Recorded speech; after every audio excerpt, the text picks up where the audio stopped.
Hey, it's Kimike. We just got episode 2 of season 7, and wow, was that fantastic. We finally got back to the immensely gritty universe of Game of Thrones. The death, the violence, the ship battles, everything reminded me of the amazing scenes we've had in the past. I was constantly having flashbacks to Stannis' fight on the Blackwater Bay. It was absolutely incredible. But I'll cover that and a lot more in my review coming out later on. But for now, let's go through the preview for the next episode and what that can tell us about the rest of the season. I was born to rule the Seven Kingdoms, and I will. Okay, so we got a little bit of this conflict between the advisors on how Dany should actually approach this invasion of Westeros. Should she come in with fire and blood and invasion and just take out the place and rule with fear?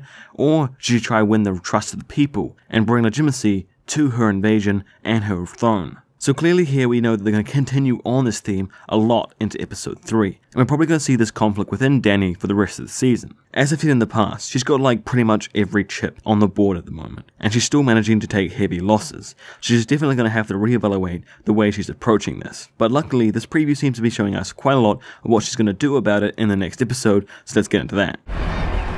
The war's already begun. I've drawn first blood. So right away, a lot of the things we predicted was going to happen are falling into place. Dany's immediately having hard-hitting blows onto Dany straight away, and she's really driving it home. She's nationalizing the country like people like Randall Tarly and other lords to make it so it seems like Dany is this mad queen that has a Dothraki army, and it seems to be working really well not only just on the lords, but on the small folk as well. Half this war for Dany will be a perception game and to try and switch over the noble and prestigious lords from Cersei's side to her own, especially if she wants this to be a bloodless invasion. We also see that Euron is returning back to King's Landing with his gift. Now Ilaria and the Sand Snakes is definitely something Cersei wants to get her hands on, and I feel like they're gonna die painfully. Now Yara is more of his personal prize, rather than something Cersei would be worried about, so I'm not sure why he's bringing her to the capital. Maybe so he can put her on trial and kill her justly and not be kinslaying in the eyes of the lords. But if he wanted to kill her without the blame going on to him, he could have just made a mishap happen in the battle where one of his soldiers killed her, but you never know. But the most important thing that's going to come out of this entire exchange is the promise that Cersei made. With this gift and what he's doing, will she actually marry Euron? I don't think she wants to marry Euron at all, and she's in a position where she can turn down everything and anything because she doesn't care about those things anymore. She only cares about her personal gratification, her personal power. So I imagine while Jaime is out doing things in the war, Euron will be continuing to corrupt Cersei and bring her to his side and doing horrific things to the people he's captured. So prepare for a very gritty episode coming up.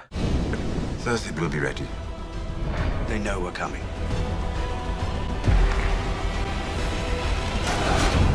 So it seems we could actually be getting 1 or 2 big battles next episode. Now we've seen a lot of foreshadowing for a Castle Rock battle scene. We know it's a target for Daenerys. We also know that Tyrion was put in charge of all the drains and sewers in Castle Rock. So it's very likely the Unsullied are going to send a small group of people, like here with Grey Worm and stuff, to insect the castle, which is exactly the kind of tactic that Dany has already used in Yunkai. They'll sneak through the sewers and pipes, fight their way to the gate, open it up, and let the floodgates come through. This is probably why there's dead bodies on the ground before the Unsullied actually come through the gate, which is one thing that a lot of people were kind of criticizing before when they saw other trailers and stuff. But the more interesting things we get in this preview are the shots with the Randall Tarly archers and Jaime Lannister. The question is he actually going to be part of this fight? Will he be defending Castle Rock when it's taken? Or are there 2 battles going on? One in possibly Highgarden here, and another one in Castle Rock with Daenerys taking it. I definitely feel like Daenerys can't have another win yet without another loss. Dan and Dave have been trying very hard to paint a very clear picture. War does not benefit any side. If anyone wins in war, they also have to lose somewhere else. A victory comes with tragedy. Now one other thing here that was super important was this tiny snippet here of that scene we saw of Sansa in one of the other trailers already, walking away looking very shocked. Now I believe that next episode, Littlefinger will die. I predicted that he would die at some point this season, but I feel like it's going to be next episode. We've had foreshadowing in episode 1, we've had a lot of foreshadowing in this current episode we just got, with Jon fighting with Littlefinger, saying he'll kill him if he touches Sansa. We're seeing Sansa get more and more cold to him and understanding what he's doing. She feels safe and protected here. And we also know that Arya's heading to Winterfell, Bran's heading to Winterfell, and I don't see any of the other Starks arriving before Littlefinger's death. So I'm calling it now, I think he's going to die next episode.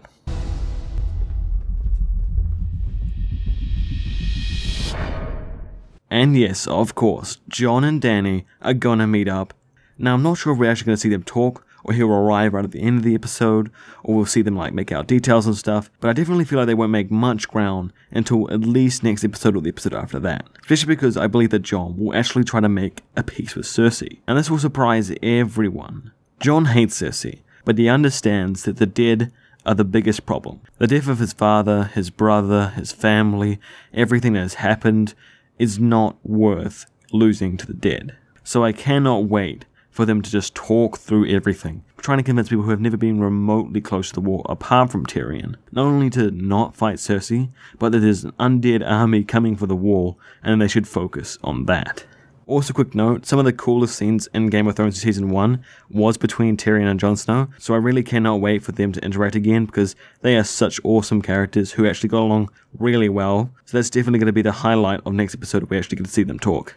Now, if you're up to date with the leaks, which I'm not going to talk about here, but if you are, you have an idea of what Jon might propose to try and prove this to the Lords, so I'd like to hear all your theories about how that might turn out, or what you think's going to happen, and a whole bunch of other stuff, because the season's about to ramp into full gear. We're going to get battle after battle, enemies destroyed, alliances forged, and so much more. So I can't wait for episode 3.